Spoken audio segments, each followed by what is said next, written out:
parla di storia della mafia, ma qui si parla della storia del potere.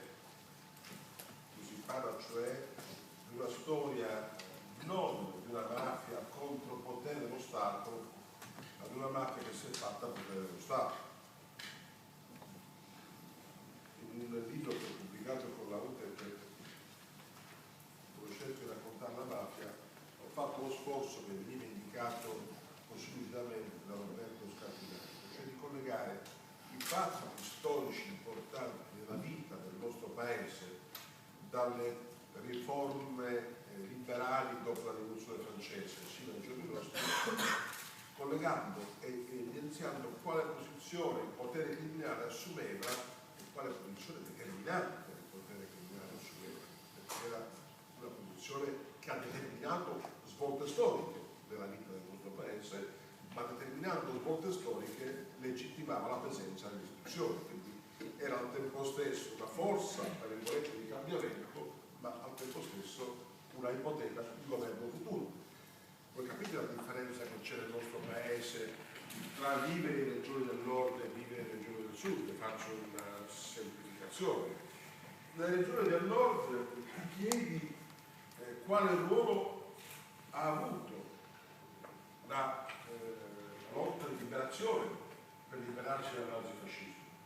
In quelle del sud, quale ruolo ha avuto la mafia per liberarsi dal nazifascismo. Fa una bella differenza, Fa una bella differenza dovere la propria libertà ai partigiani o dovere la libertà ai mafiosi. Perché mentre i partigiani che vincono la propria liberazione tornano a casa, i mafiosi diventano sindaci, diventano ministri e continuano a governare utilizzando gli stessi metodi criminali.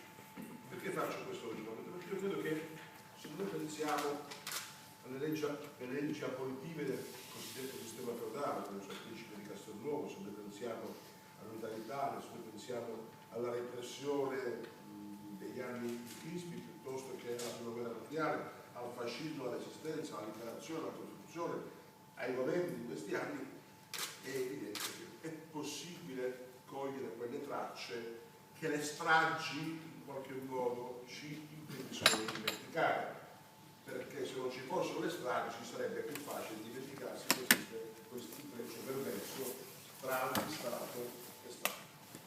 Allora il tema credo che sia questo incontro, quello di cercare di contribuire intanto a riposare come il titolo di questo incontro è la fotografia drammatica dell'Italia. In quale paese europeo, quale paese europeo si parla della criminalità dei poteri? C'è in questo rapporto stretto tra potere e criminalità, che è una cosa ben diversa, ben più grave, ben più complessa dell'esistenza di potenti che commettono reati. Qui non stiamo parlando di potenti che commettono reati, ci sta, cosa succede? Ma stiamo parlando di un potere che sostanzialmente diventa l'espressione di un sistema criminale. Questa è la differenza drammatica che ci rende ancora più chiaro quanto siamo distanti anni luce da un paese come questo. Lo dico pur sapendo che qua ci sono differenti, di un paese come questo dove un ministro si dimette senza essere incriminato, per citare von Gutenberg in Germania, perché nel il ministro della difesa si dimette da ministro della difesa, era promettente candidato cancelliere della Repubblica Federale di Germania, una famiglia potente tedesca, la moglie si chiama soltanto Stefanie von Bismarck, la discendente del primo cancelliere tedesco, si dimette perché avrebbe copiato per il suo lavoro di dottorato all'Università di Bayreuth da un sito internet alcuni tratti del suo lavoro di tesi. Noi siamo indignati, noi siamo condannati. Ma qui siamo nella dimensione dell'etica. In Italia non siamo nella dimensione dell'etica, come qui in Inghilterra, dove ci si dimette per ragioni etiche, senza essere disciplinati. Ma siamo nella dimensione addirittura dove il singolo potente non è un singolo criminale, ci sta, non succede, ma è espressione di un sistema che si fa criminale. Ed è questo, credo, il senso che mette insieme tutto e che sempre di più lascia comprendere che parlare della mafia come una malattia tropicale che attecchisce nei paesi caldi e che muore per i freddi significa non aver compreso evidentemente di cosa stiamo parlando.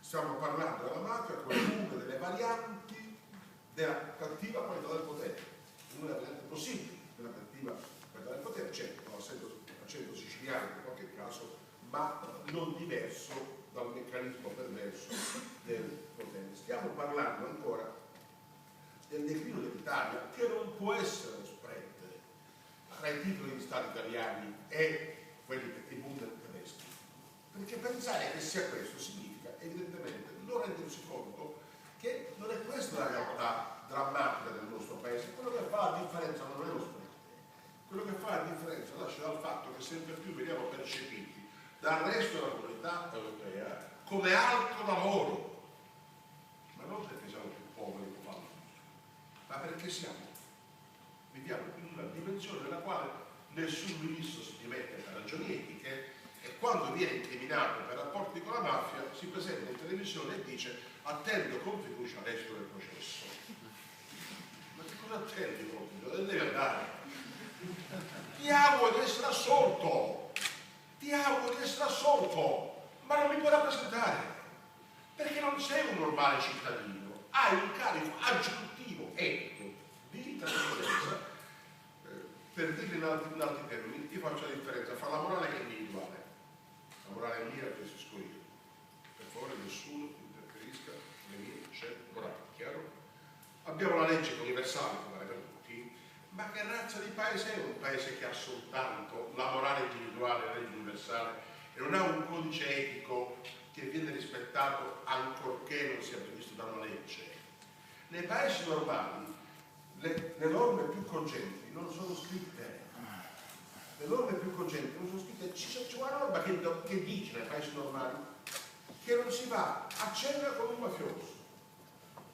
Dopodiché, se io avevo un compagno di scuola che poi è diventato mafioso e gli voglio bene e non ho nessun incarico ufficiale, posso andarmi, io non c'ho lei, ma questo perché sono un pochino esagerato, ma dico, posso andare a prendere una pizza con il mio compagno mafioso, ovviamente a condizione che parlo di Bacca e di Mozart, chiaro? Ma se io sono un politico, non un rappresentante, un funzionario dello Stato, ho un ruolo di rappresentanza, non posso andarmi a prendere una pizza con un mafioso, neanche se parlo di Bacca e di Mozart. Ma è reato? No. Attendo con fiducia adesso il processo? No, perché deve andare? E poi il processo lo vediamo con fiducia.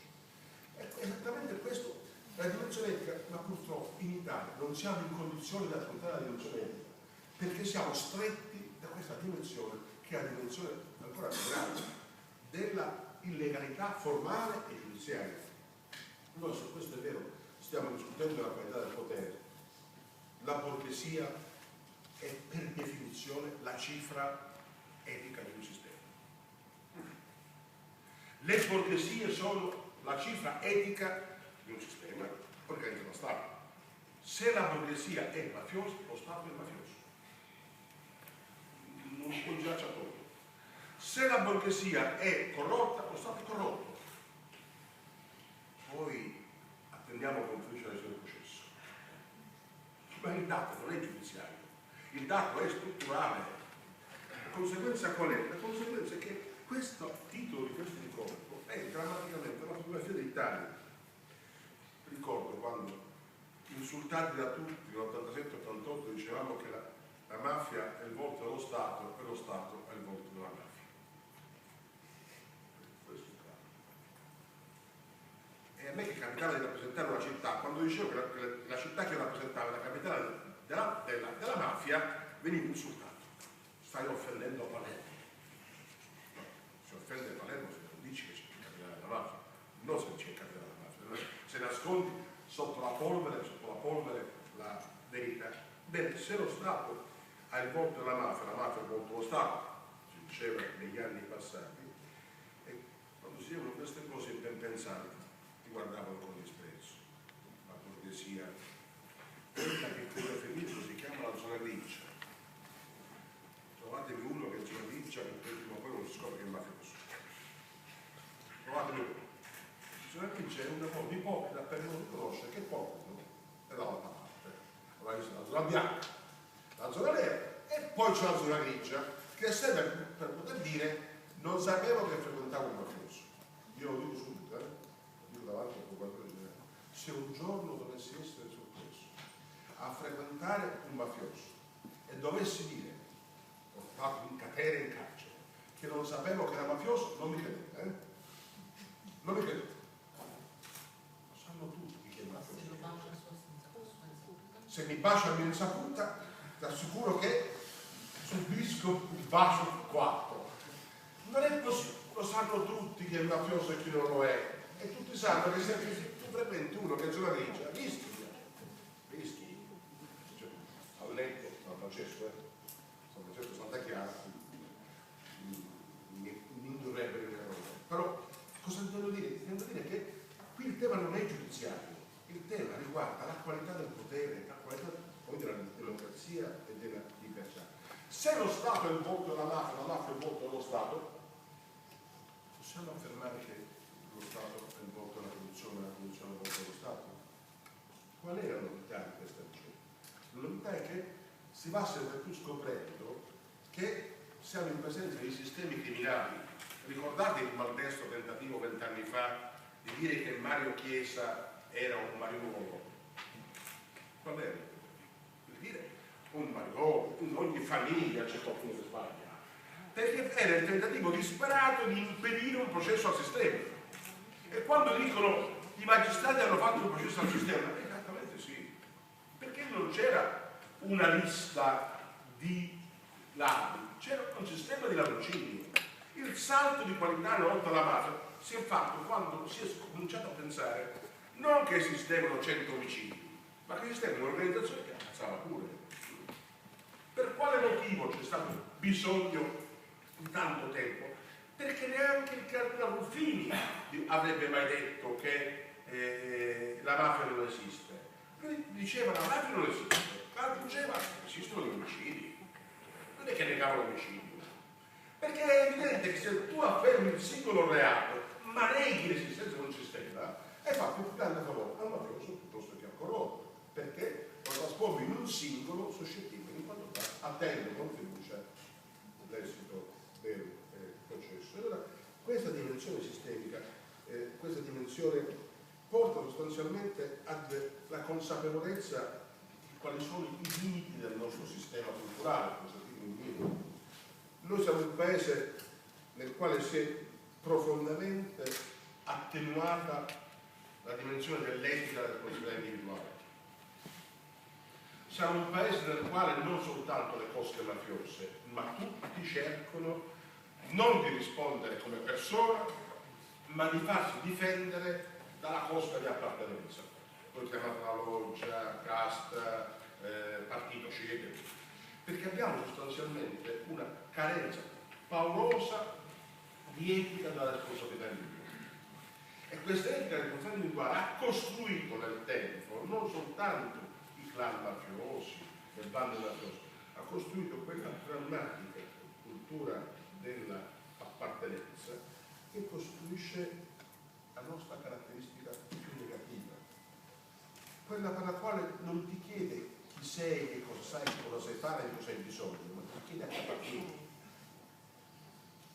E il diritto o l'ascolto al bisogno dipende dall'appartenenza, non da chi sei, di cosa sai, di cosa sai fare, di cosa hai bisogno. Guardate questo che sembrava un vizio meridionale siciliano, è diventato negli ultimi anni in maniera evidente cultura nazionale. Io ricordo, se mi consentite di fare questo riferimento, ricordo negli anni della rete che girava l'Italia e dicevo guardate esistono due Italie, c'è un'Italia del sud, la mia Sicilia, dove quando tu chiedi un diritto o ascolto per un bisogno ti viene chiesto a chi appartieni. C'è un'altra parte del paese nel quale viene chiesto chi sei, che cosa sai, cosa sai fare. Veniva applaudito come si applaude uno che viene da un paese caldo e parla di una malattia tropicale come attecchisce nei paesi freddi. O quando viene un medico senza frontiere dal Niger e racconta la drammatica situazione sanitaria del Niger. Quindi l'ha applaudito pure eletto al Parlamento. Oggi, quello che è un vizio siciliano, negli anni del appassionati. Oggi ti domandano a chi appartieni per fare l'operaio a Bergamo, non il direttore generale a Palermo. Vi rendete conto come questo meccanismo corrompe molto più di una tangente? Come questo meccanismo finisce con il mortificare i meriti e ignorare i bisogni? E la mafia oramai è passata dalle stalle alle borse, semmai ne è uscita dalle borse, comunque certamente è passata dalle stalle alle borse, anche per i suoi personaggi più significativi. E voglio parlare di 3 signori che si chiamavano Vito, per dire come rispetto a questo fenomeno noi abbiamo idee assolutamente inadeguate. Va bene